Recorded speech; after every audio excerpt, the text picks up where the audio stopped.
And members of the Senate, Mr. Speaker, and members of the House of Assembly. Bermuda today is facing historic challenges.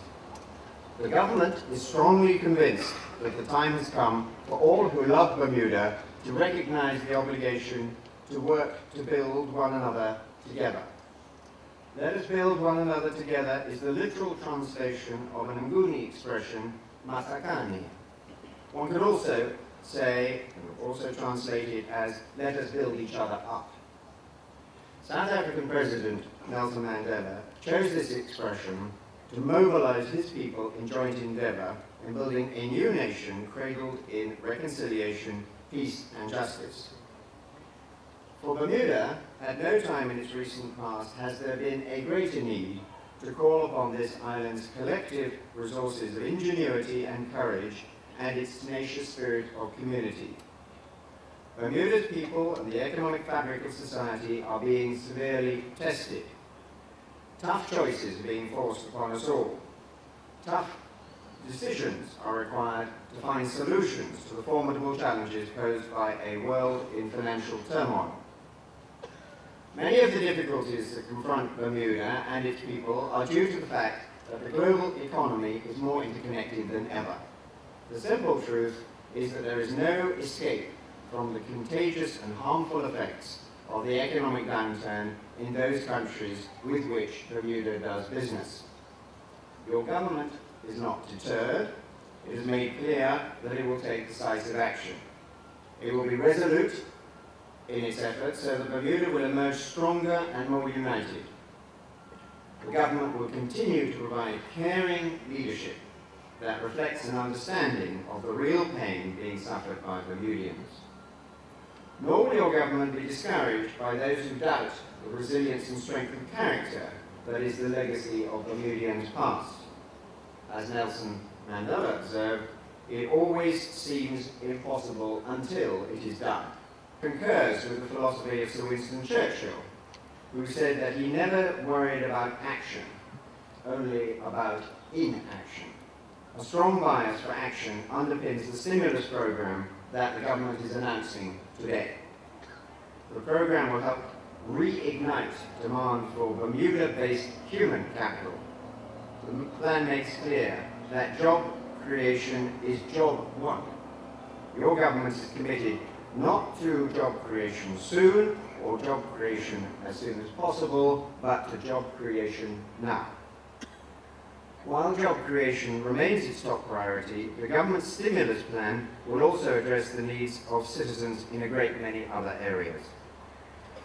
These include the provision of support to those experiencing hardship, legislation that will address family issues, initiatives that will benefit seniors, measures in support of education, public safety and justice, steps that will help strengthen the economy, and plans to continue to transform the government and strengthen its ability to deliver value for money to its President and members of the Senate, Mr. Speaker and members of the House of Assembly. Spearheading the government's national job stimulus plan is the Job Corps program and a new one-stop career centre.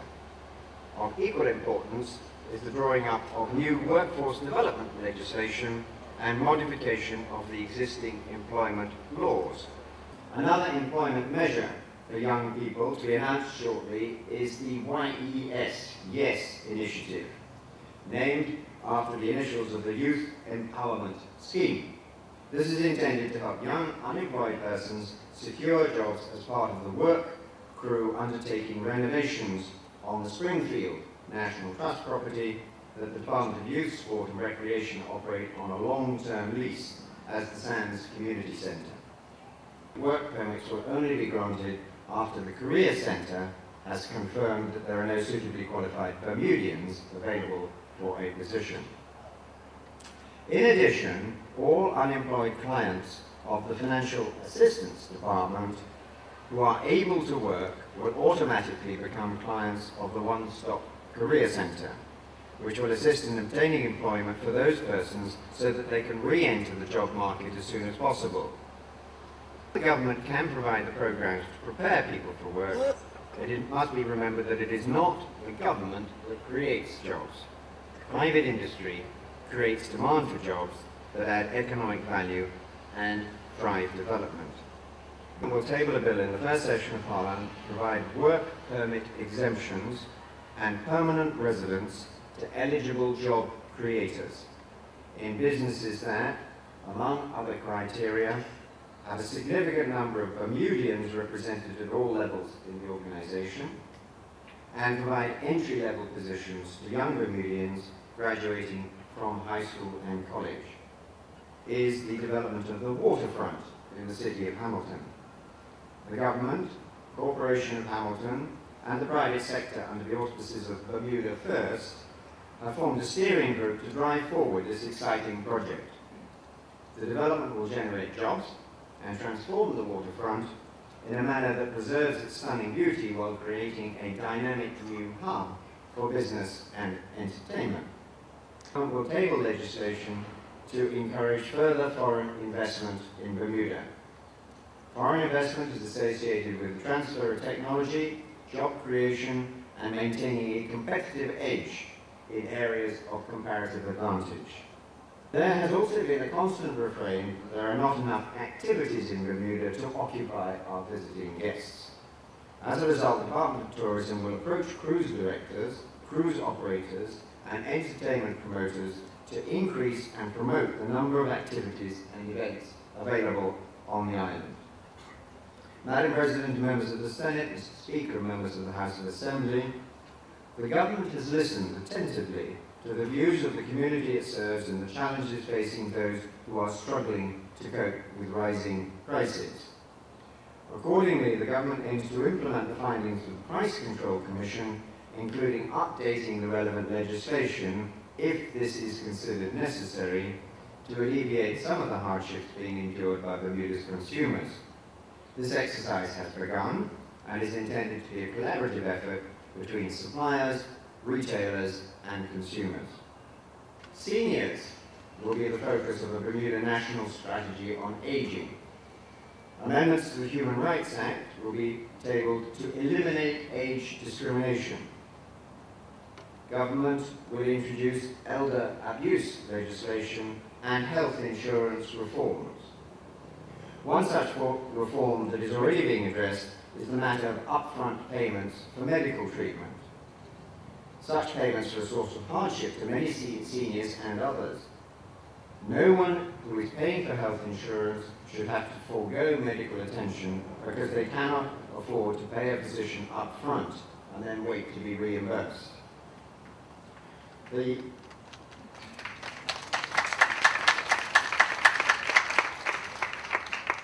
seniors are still listening. The government will also be tackling discrimination. While the government is aware of the sensitivities in the community surrounding sexual orientation, it does not condone discrimination in employment and accommodation based on a person's lifestyle choices. Accordingly, government will assess whether it is feasible to introduce an Equality Act. Your government believes that effective philanthropy must always ask three questions. First, what needs to be done? Second, how can we make a difference? Finally, and most importantly, why are we doing this? Bermuda has a number of excellent charities striving to assist in building a better community and a better world. However, in the present environment of fiscal tightening, the government, as well as the business community, has reduced the amount of grants to charitable organisations.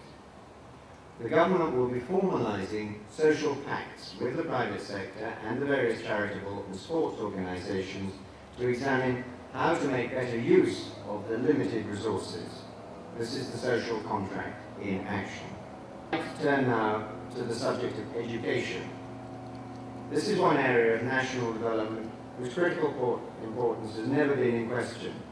In the words of the ancient Greek philosopher Diogenes, it is the foundation of every nation. During this year's national budget debate, the Minister of Education said, "Our plan for education reform is simple. It is as simple as a return to basics. Our plan is to focus single-mindedly on the reason for our existence, to teach our children so that they might learn. Our priority and everything that we do will revolve around students, Everything that we do will be geared to and with the sole purpose of impacting positively on our students. As the most important stakeholder in our education system, they will occupy the primary position in our thinking, our plans, and our programs as we work to revive public pride in our public school system. To this end, the Ministry of Education has consulted the affected parties regarding amendments it proposes to introduce into the House of Assembly to bring Bermuda in line with international best practice.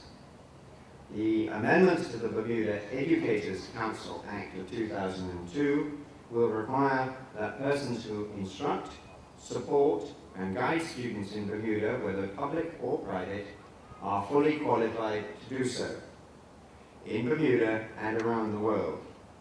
These amendments will ensure that teachers are certified by subject or specialization and by teaching and educational level. The planned amendments will mean that educators at all levels, in the classroom, in administration, or both, will be required to register, to be registered under the Act. Speaker and members of the House of Assembly, crime ranks behind the economy, closely behind the economy, among Bermudians' concerns. The way society deals with those who break the law is critical. In order to keep the trust and confidence of the people, your government believes it must introduce measures to protect the public from violent and dangerous offenders. Accordingly, in the area of public safety and justice, the government will amend the Proceeds of Crime Act of 1997 and the Criminal Code Act of 1907 to allow the seizure of cash and property that are reasonably suspected to be the proceeds of crime. The courts will also be allowed, in sentencing, to consider an additional financial penalty by way of a tariff where certain offences are committed in connection with unlawful gang activity. To mitigate the risk that an inmate who is granted parole will re-offend, legislation will be tabled to ensure that there is a more structured collaboration between court services and the Bermuda Police Service, mindful of the independence of the Parole Board. Reforms are also pending for the Criminal Code Act of 1907 with the aim of ensuring that a person sentenced for a period of less than 2 years serves a minimum of 12 months before becoming eligible for parole. Revising the minimum time served for life sentences before parole, and permitting judicial discretion to be applied to reflect the circumstances of a crime. Will introduce legislation to enable public authorities, including the Director of Internal Audit and the Auditor General, to follow the money. That is, ensuring that money paid to vendors, contractors, and organizations receiving grants is used for the purpose for which it was authorized.